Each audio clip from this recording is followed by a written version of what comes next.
Sən də Samsung Galaxy A55 ilə maraqlanırsan, odur ki, doğru ünvandasan. Odur ki, bu videoyu axıra kimi izlə və bu telefon haqqındakı ən önəmli məlumatları əldə et, əgər ikinci əl olaraq hal-hazırda almaq istəyirsənsə. Və ilk əvvəl dizaynla başlayırıq. Dostlar, deməli telefonun dizaynı bildiyiniz kimi metal bir dizayndır, yəni metal materialdan istifadə olunaraq istehsal olunmuşdur. Arxa hissəsi isə şüşədən ibarətdir, yəni şüşə kimi plastik deyə bilərik buna.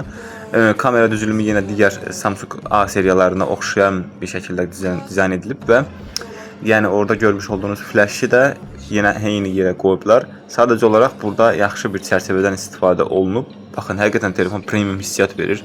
Soyuq çərçivə hissiyatı, digər tərəfləri isə demək lazımdır ki, məsələn ön tərəfdən incə çərçivələri burada görürük.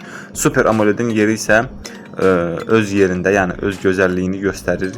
Yenə də mən bu telefonun dizaynı olsun, performansı olsun, mənim çox xoşuma gəlir dostlar. Yəni dostlar, 699.000 antlıq halı var. Yəni bu telefon gündüz istifadəyə də çox əlverişli telefonlardan biridir.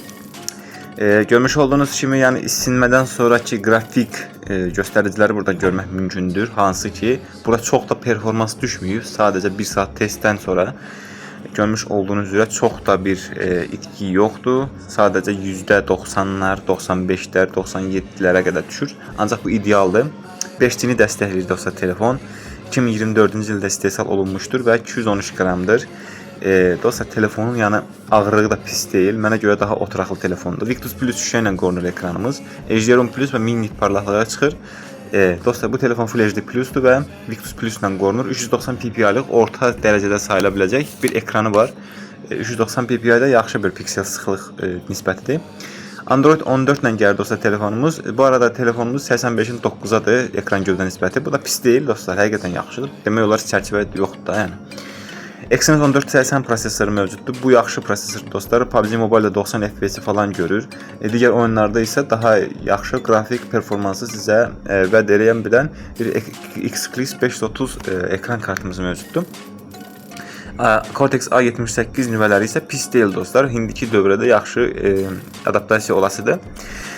50 megapiksel ultra geniş bucaqlı kamerası, 12 megapiksel, 5 megapiksel makro kamerası var. 50 megapiksellik kameralarda həqiqətən yaxşı şəkillər çəkir. 32 megapiksel ön kamerası, 4K 30 FPS, 1080p 60 FPS video çəkir. Əladır həqiqətən. Telefonun həm dizaynı olsun, həm də cüt dinamik olması, bu da bir müsbət cəhətdir. Hansı ki, bəzilərimiz, hətta mən də, yəni bütün insanlara aiddir. Bu cüt dinamika xoşdur hal-hazırda. Temassız ödənişləri dəstəkləyən telefonumuzun barmaq izi sensoru ekranın altında yerləşdirilib və bu telefonun bataryası 5000 mAh-dır və 25 W'lıq kabelli zaryadkanı dəstəkləyir. Yəni bu kabel çıxır ancaq kutunun içindən, adapter çıxmır. Siz ikinci əl alasınızsa, yəni serabına orada adapter olasıdır yəni.